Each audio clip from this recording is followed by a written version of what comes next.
పార్లమెంటులో మళ్లీ same scene repeat అయింది. ఉత్తరాఖండ్ వ్యవహారంపై ఉభయ సభలు దద్దరిల్లాయి.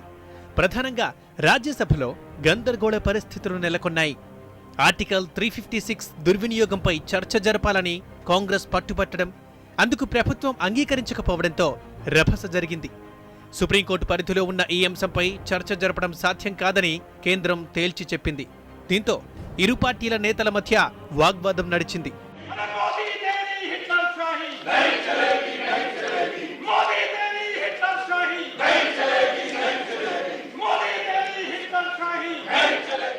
అటు లోక్సభను ఉత్తరాఖండ్ వ్యవహారం కుదిపేసింది.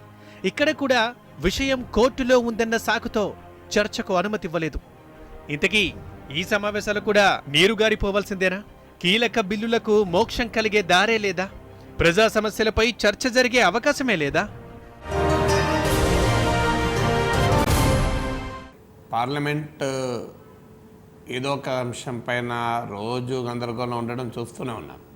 కానీ సమస్య ఏంటంటే దీనివల్ల భారతదేశ ప్రజాస్వామిక వ్యవస్థలో కీలకమైన పార్లమెంటరీ సంస్థల పని విధానం కుంటుపడుతోంది. ఫలితంగా అనేక రకాలైనటువంటి బిల్లులు, అలాగే ఎగ్జిక్యూటివ్ అకౌంటబిలిటీ అంటే ప్రభుత్వాన్ని జవాబుదారితనంలో పెట్టాలి, ఇలాంటి అంశాలు పక్క జరుగుతున్నాయి. అయితే ఇందులో ఎవరిది తప్పు అంటే రాజకీయాలు అలా వేడిగా మారిపోయాయి. ఉత్తరాఖండ్లో దారుణంగా తమకున్న అధికారాలని దుర్వినియోగం చేసుకుంది కేంద్రం. ఆర్టికల్ 356ని ఇష్టం వచ్చినట్టుగా ప్రయోగించింది కేంద్రం.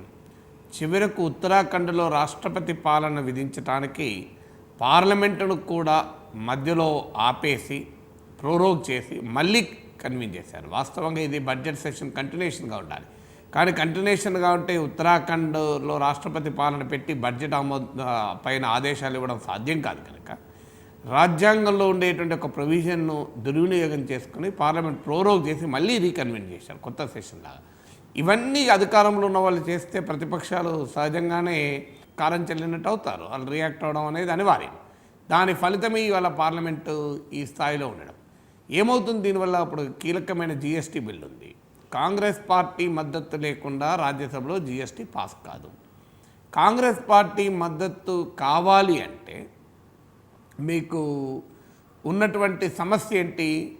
కాంగ్రెస్ పార్టీ కొన్ని మౌలికమైన అభ్యంతరాలు లేవనెత్తింది. ఒకటి, ఇంటర్ స్టేట్ ట్రేడ్ పైన అంటే అంతర్రాష్ట్ర వాణిజ్యం పైన 1% పన్ను వేస్తామంటే వ్యతిరేకించారు. రెండవది, క్యాప్ అనేది ఒక వివాదంగా ఉంది. అంటే పన్నుల మీద ఏదో ఒక పరిమితి ఉండాలి. ఇప్పటివరకు భారతదేశంలో దాదాపు ప్రొఫెషనల్ ట్యాక్స్ పైన కొన్ని పరిమితులు ఉన్నాయి. దాదాపు ఏ పన్ను పైన పరిమితులు ఉండవు. అది ప్రభుత్వాలు, చట్టసభలు నిర్ణయిస్తూ ఉంటాయి.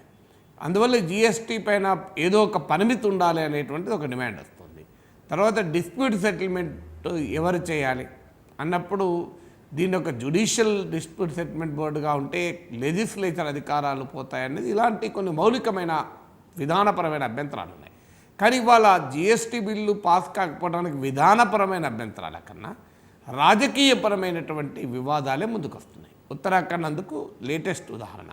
అందువల్ల ఈ రాజకీయ అవాంతరాలను పక్కకు తొలగించేసి విధానపరమైన అభ్యంతరాలని పరిష్కరించుకుంటే తప్ప జిఎస్టీ బిల్లు ఆమోదం పొందదు. ఇందుకు చొరవ చూపాలి అంటే అసలు రాజకీయ ప్రతిష్టంభనే ముందుకు వస్తుంది. ఇది జిఎస్టీకి. ఇక ఫైనాన్స్ బిల్లు పైన కూడా ఒక సమస్య ఉంది. సహజంగా ఫైనాన్స్ బిల్లు మనీ బిల్లు కనుక లోక్సభ ఆమోదిస్తే సరిపోతుంది.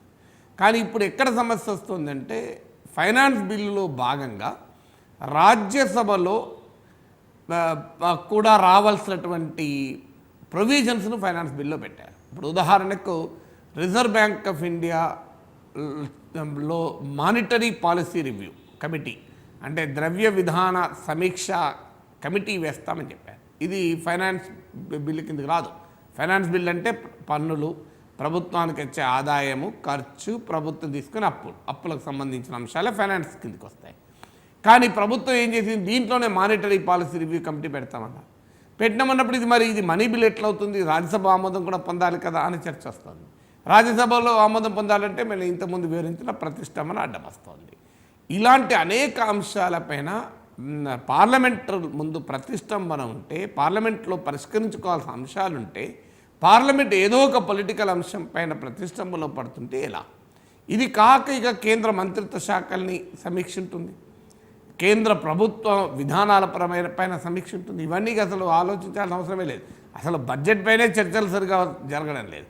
ఈ స్థాయికి మనం పార్లమెంటరీ ఇన్స్టిట్యూషన్స్ని తీసుకొస్తే పార్లమెంట్ ఏమవుతుంది, పార్లమెంటరీ ప్రజాస్వామ్యం ఏమవుతుంది, ప్రభుత్వాలను జవాబుదారీగా ఉంచాల్సిన చట్టసభలు పనిచేయకపోతే ఏమవుతుంది అనేటువంటి ఆందోళన మాత్రం ఖచ్చితంగా కలుగుతుంది.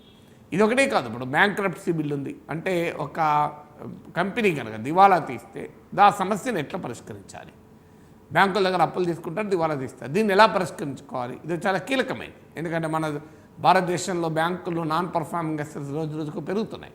ప్రతి ఒక్కరూ నేను దివాలా తీసినా అంటాడు. మరి దివాలా తీసినంటే అంగీకరించడమేనా? దివాలా తీసినప్పుడు దానికి సంబంధించిన అనేక వందల మంది పైన ప్రభావం ఉంటుంది. మరి వాటిని ఎట్లా పరిష్కరించుకోవాలి, ఇన్సాల్వెన్సీ కేసులు ఎలా పరిష్కరించుకోవాలి, దీనిపైన ఒక బిల్లు పార్లమెంటు ముందుంది, రాజ్యాంగ సవరణ బిల్లు. ఇది ఆమోదం పొందడం లేదు.